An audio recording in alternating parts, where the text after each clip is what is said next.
हर वर्ष मेले शहीदों की मज़ारों पर, वतन पे मरने वालों का यही बाकी निशान होगा। देश के लाफानी दिलेर की याद में लिखी गई ये शेर उन मलंग इनकलाबियों पर बिल्कुल सटीक नहीं बैठती जिन्होंने देश के खातिर अपनी जान कुर्बान कर दी। शहीद हुए इन लाफानियों के नाम पर ना तो मेले लगते हैं और ना ही कोई निशान बचता नजर आ रहा है। मलंग शहीदों की कब्रें धीरे धीरे खत्म होती जा रही हैं। कानपुर के मकनपुर में मौजूद शहीद मजनू शाह मलंग की मजार ब्रिटिश हुकूमत के खिलाफ पहली लड़ाई का जब बिगुल फूंका तो मैदान में साधु संत पीर फकीर कूद पड़े। फिर साल 1776 में शुरू हुआ फकीर आंदोलन। इस तहरीक में अहम किरदार निभाने वालों में मलंग शामिल थे, जिन्होंने मजहब की दीवार तोड़ सभी के साथ शाना बशाना जंगे आजादी के लिए शहीद हुए। मलंगों ने ही पहली बार अंग्रेजों को गंगा जमनी तहजीब का एहसास कराया था। इन्हीं मलंगों में एक थे शहीद मजनू शाह मलंग। हरियाणा सूबे के मेवात में पैदा हुए मजनू शाह मलंग एक मलंग फकीर थे। वो कानपुर सूबे के गांव मकनपुर में मौजूद मदारिया सिलसिले के बानी हजरत सैयद बदियुद्दीन अहमद जिंदा शाह मदार रदी अल्लाह अन से मुरीद थे। उन्होंने दिनाजपुर सूबे के हेमताबाद में शाह सुल्तान हसन सूरिया बुरहाना से बंगाल में मदारिया फकीरों व मलंगों की क़यादत की थी। मजनू शाह मलंग ने अंग्रेजों के खिलाफ जंग का ऐलान किया तो उनके मुरीदों ने भी अंग्रेजों के खिलाफ आंदोलन छेड़ दिया और इसका नाम रखा पागलपंथी। अंग्रेजों के लिए यह तहरीक सिरदर्द बन गई थी। इसकी वजह थी इन मलंगों के पास एक दूसरे से राब्ता तेजी से होना और इनका कोई ठिकाना न होने की वजह से इन्हें खोजने में मुश्किलें पैदा होना।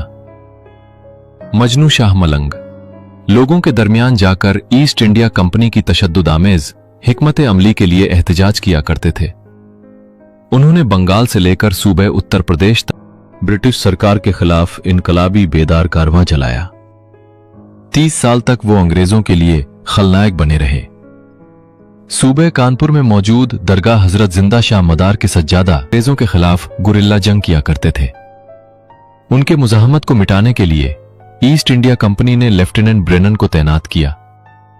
ईस्ट इंडिया कंपनी के सिपाहियों ने 8 दिसंबर 1786 को उन्हें गोली मार दी, जिससे वे घायल हो गए। जख्मी हालत में मजनू शाह मलंग अंग्रेजों को चकमा देकर उत्तर प्रदेश के सूबे कानपुर के पास मकनपुर पहुंचे, जहां उन्हें मकामी जमींदार मीर सैयद हसन के असलाफ ने पनाह दी। शदीद जख्मी होने की वजह से 26 जनवरी 1787 को वो अपने मालिक हकीकी से जा मिले और इस दुनियाए फानी को अलविदा कह गए। मजनू शाह मलंग को मकनपुर में ही सुपुर्दे खाक किया गया। उनको दफनाने के लिए 2 कब्रें खोदी गईं। मौलाना सैयद फैजुल अनवार जाफरी मदारी बताते हैं कि जिंदा शाह मदार के जो मुरीद दीवानगाह गिरोह से वास्ता रखते हैं, उनके बाल लंबे होते हैं। इंतकाल के बाद इन मलंगों के बालों को काट दिया जाता है और उन्हें अलग दूसरी कब्र में दफनाया जाता है। वो कहते हैं कि मजनू शाह मलंग भी दीवानगाह से वास्ता रखते थे, इसलिए उनकी 2 कब्रें मकनपुर में मौजूद हैं। पहली कब्र मेला मैदान और दूसरी मीर सैयद हसन के बड़े रिहायशी इलाके में है। मजनू शाह मलंग देश के सूबे हरियाणा में पैदा हुए और उत्तर प्रदेश की सरजमीन में सुपुर्दे खाक हुए।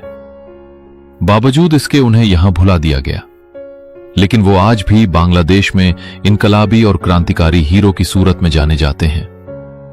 अंग्रेजों के खिलाफ उनकी मुसलसल लड़ाई बांग्लादेशी तख्लीकात और अवामी किस्सों में अच्छी तरह से महफूज है। मशहूर बांग्लादेशी अदाकार हिदायतकार दारा शिका ने फकीर मजनू शाह नाम से एक फिल्मी ड्रामा बनाया।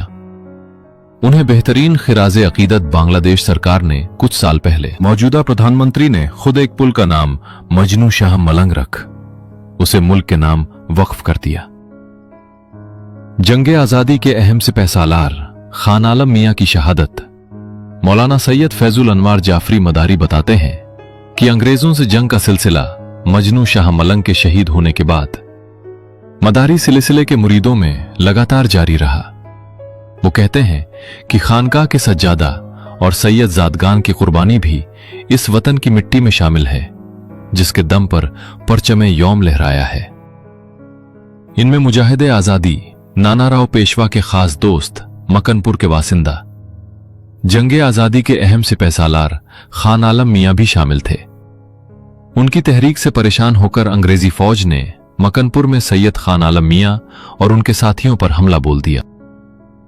इमली के दरख्त पर मलंगों को लगा दी फांसी।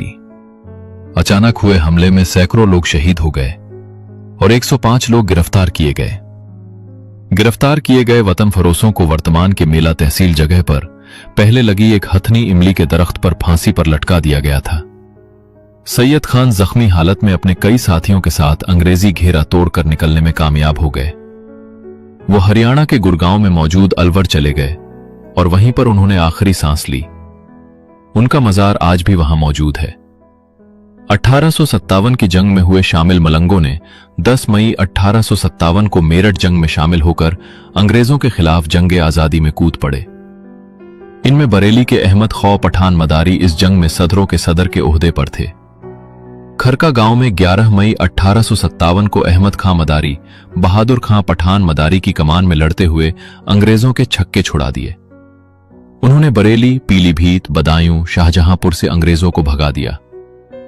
इनकलाबी मदारी बटालियन ने फरवरी 1858 तक अंग्रेजों के पैर दोबारा इलाके में जमने नहीं दिए। इसी तरह मदारी बटालियन कई सालों तक अंग्रेजों से जंग करते रहे।